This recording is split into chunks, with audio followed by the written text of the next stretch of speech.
నేను జిఆర్ మహర్షి. రాజకీయాల్లో కరివేపాకు సిద్ధాంతం అని ఒకటి ఉంటుంది. అంటే జీవితంలో కూడా ఉంటుంది అనుకో, రాజకీయాలనే కాదు, వ్యాపారాలు కానీ, బంధుత్వాలు కానీ, ఎక్కడైనా సరే కరివేపాకు సిద్ధాంతం అంటే ఏమిటంటే, మనకు అనేక కూరల్లో మనం కరివేపాకు తాళింపుగా వేసుకుంటాము. అది అలా ఉంటే, ఆ కరివేపాకు కనిపిస్తూ ఉంటే మనకు దాని ఆ కూరకు కానీ అట్రాక్షన్ ఉంటుంది, అంటే ఆకర్షణ ఉంటుంది.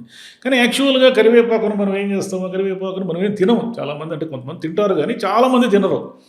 దాన్ని మనం తింటున్నప్పుడు పళ్ళెంలో వేరి అట్లా పక్కన పెడతాం.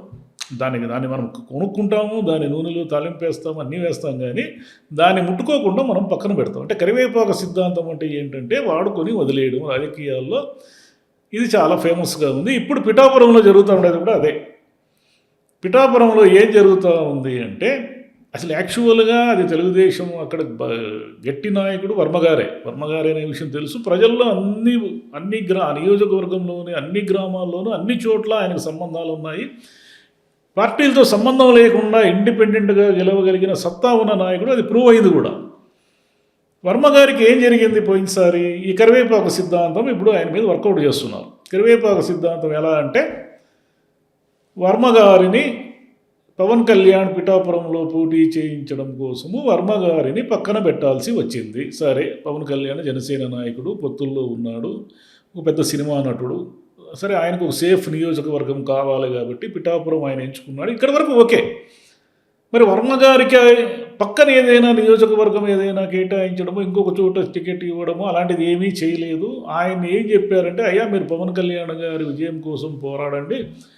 పవన్ కళ్యాణ్ గారు మన ప్రభుత్వం వచ్చిన తర్వాత పిఠాపురంలో మీరే కీలకమైన వ్యక్తి, మీకంటే ఎక్కువైన ఎవరు ఉన్నారు, మిమ్మల్ని ఎలా చూసుకోవాలో అలా చూసుకుంటామని పవన్ కళ్యాణ్ గారు ఆ రోజు మీటింగుల్లో చెప్పారు. చంద్రబాబు నాయుడు గారు స్వయంగా చెప్పారు. ఏం చెప్పారంటే, వర్మగారిని ఎలా చూసుకోవాలో మాకు తెలుసు, ఆయన్ని గవర్నమెంట్ వచ్చిన వెంటనే ఆయనకి ఏమి ప్రాధాన్యత ఇవ్వాలి, ఎలాంటి ప్రాధాన్యత ఇవ్వాలి అనేది తెలుసు, ఎమ్మెల్సీగా తీసుకొని మినిస్టర్గా కూడా ఇస్తాము అని ఇండైరెక్ట్గా చెప్పారు. డైరెక్ట్గా ఆయన ఏమి చెప్పలేదు, కానీ ఇండైరెక్ట్గా ఆ రోజు అందరూ అనుకున్నది ఏమిటంటే, అయ్యా ప్రభుత్వం అంటూ వస్తే మన వర్మగారు ఎమ్మెల్సీ కోటాలో వెళ్ళి మంత్రి పదవి తీసుకునే అవకాశాలు ఎక్కువ ఉన్నాయి, లేదంటే టీటీడీ చైర్మన్ లాంటి గట్టి పోస్టు ఆయనకి ఇవ్వబోతున్నారు అనేది అక్కడ ఉన్న తెలుగుదేశం నాయకులు కానీ వర్మగారు కూడా నమ్మినట్లే ఉన్నారు. ఆయన నిజంగానే హోల్ హార్టెడ్గా పనిచేశారు.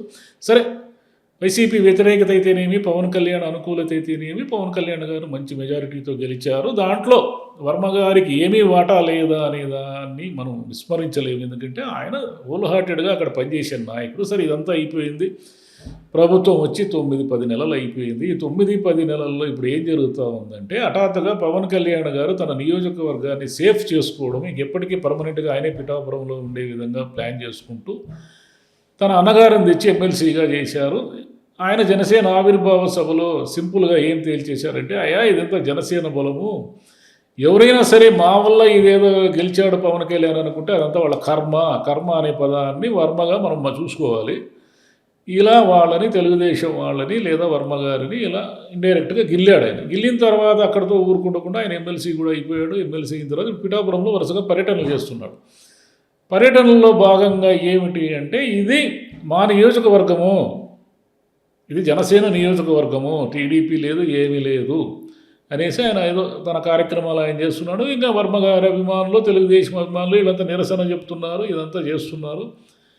సరే, అక్కడి వరకు బాగానే ఉంది. మరి ఇంతకాలం తెలుగుదేశంలో మిమ్మల్ని నమ్ముకొని ఇంత హోల్ హార్టెడ్గా ఇంత ఇదిగా పనిచేసిన వర్మగారు, ఆయనకి ఎందుకు ఏ పదవి కూడా రాలేదు? ఏదో ఒక పదవి వచ్చుండే ప్రియారిటీస్లో ఆయనే కదా ముందు ఉండాలి, ఏ లెక్కను చూసినా కూడా. మరి ఎందుకు ఆయనకు ప్రియారిటీ లేదు అంటే, ఆయనకి ప్రియారిటీ ఇవ్వడం అంటూ జరిగితే ఆయన ఖచ్చితంగా మళ్ళీ పిఠాపురంలో ఇంకొక అధికార కేంద్రంగా మారుతాడు.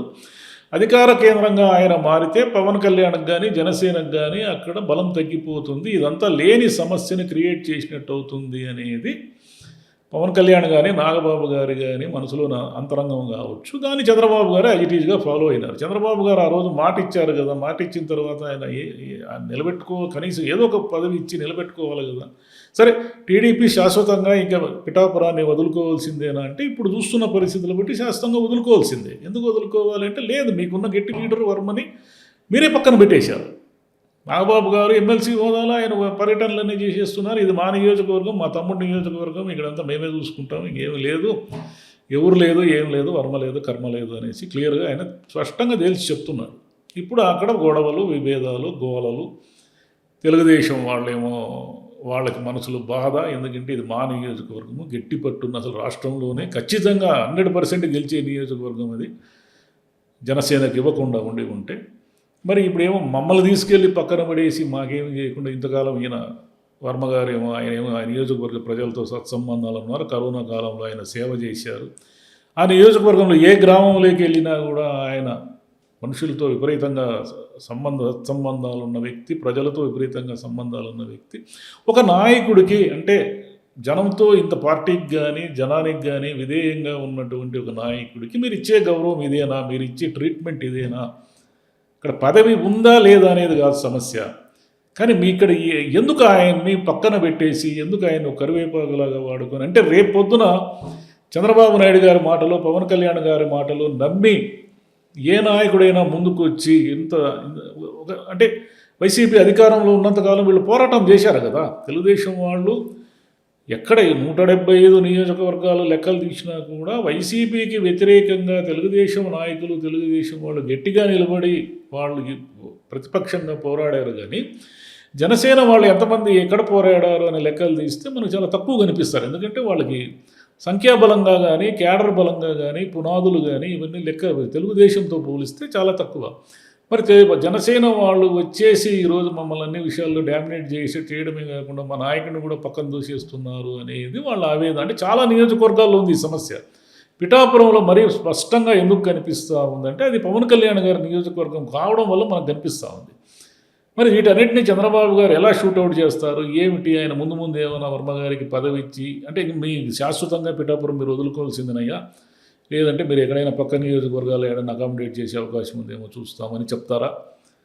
ఇంకా టైం ఊరికి అలా కాలయాపన చేస్తూ కొంతకాలానికి వర్మ అయినా ఎవరైనా సరే పార్టీ అండ లేకుండా ఏం చేయగలుగుతారు, వాళ్ళే సైలెంట్ అయిపోతారు, ఎంతకాలం అని ఈ యుద్ధం చేసుకుంటూ ఉంటారు అని అనుకుంటారా? లేదా వర్మ గారు ఏదైనా ఆప్షన్ తీసుకుంటారా? ఆయనకు ఆప్షన్ కూడా ఏం లేదు, చేరితే వైసీపీలో చేరాలా, బీజేపీ, జనసేన, టీడీపీ అంతా ఒకటే కదా.